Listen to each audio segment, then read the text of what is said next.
Enthusiasm first of all, and persistence, because it's like, I think you have to understand there is like quite a lot to learn, and you shouldn't expect yourself to get it right away. Like it's not about necessarily being a quick learner and getting it in that week. It's something that it's like a slow burn. You need to take time to understand stuff. So I think making sure that you remain enthusiastic about the work you're doing, even if you're struggling to get it at the time, and just having that resilience. So. Yeah, and I guess aside from the work itself, like if you enjoy talking to other people and get to know other people, just kind of being around other people. The role is very, not even just the role, but the grad scheme and the job in general in Green Online and here, it's very people-based. Like you're just going to be talking to people every day, even if that's not necessarily what your role requires. Doesn't matter if you're a developer or you're an analyst. Every day you're going to be talking to even people you've never spoken to before. You really need to be someone who likes other people's company and can really put themselves out there. Yeah. I think the big things would be kindness, just to fit into the culture, which is almost like a baseline, but it's a lovely place to work and more lovely people should come to it. And I'm a simple person. That and being comfortable with always being learning, if that makes sense.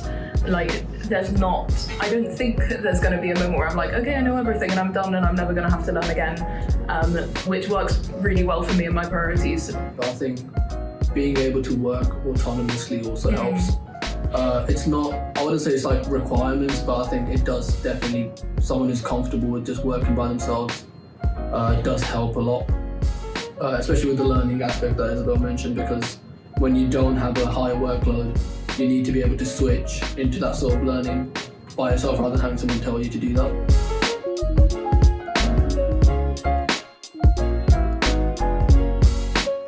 I've been interested in commercial analyst roles, and so I've spoken to sort of the head of pricing strategy to talk about what the role entails and that kind of thing.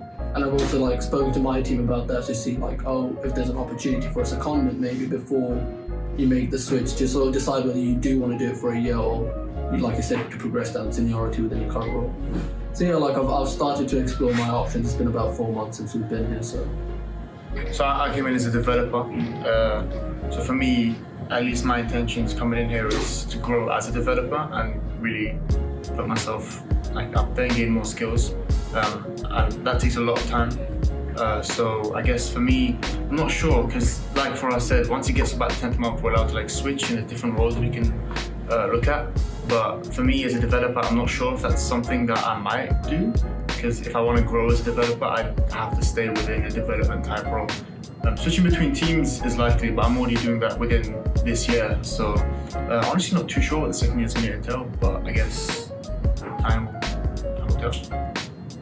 I think for me, I haven't really considered moving anywhere properly, but it's like I've shadowed a few people in different areas, and I think I've always got those links. So for me, I'm just more focused about maximising my learning in where I am right now. But I'm more open to considering it. It's just nothing's. I wouldn't have thought 4 months in I'd be like, yes, get me in a different department. It just means I'm happy what I'm doing. So. Yeah, similar to Faraz, I've talked to quite a few people. That was actually one of our goals when we went on the grad scheme, is to shadow a whole bunch of people, including you, when you solved a bug in our second week or something, and I sat and watched and was like, what does that mean? So I've done that with a few people around the business. I think there's a lot of options, which is really exciting, and almost at the same time, for me, when I applied to the grad scheme, I applied to the grad scheme itself, and then within that they were like, you should apply for this role in product, and I didn't have tons of familiarity ahead of time. So I almost want to stay in that learning journey for a bit longer. Yeah, I'm keeping my options open.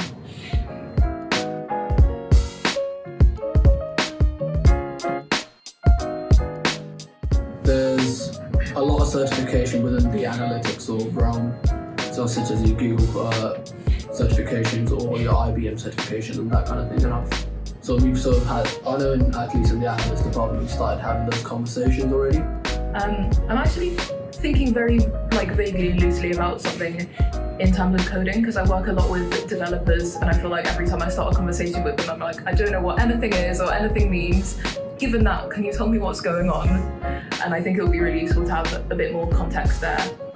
Yeah, there's a few development type courses and qualifications I'd like to get. So there's like the Amazon AWS courses, some DevOps ones, which would really qualify me in different positions, more than just, I can code, it's part of the website, you know.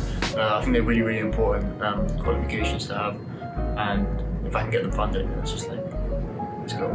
That's it.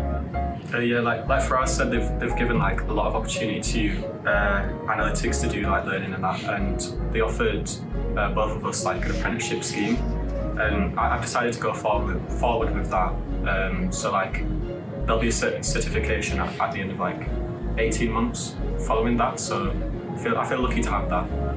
But yeah, there's so much potential to offer any sort of learning.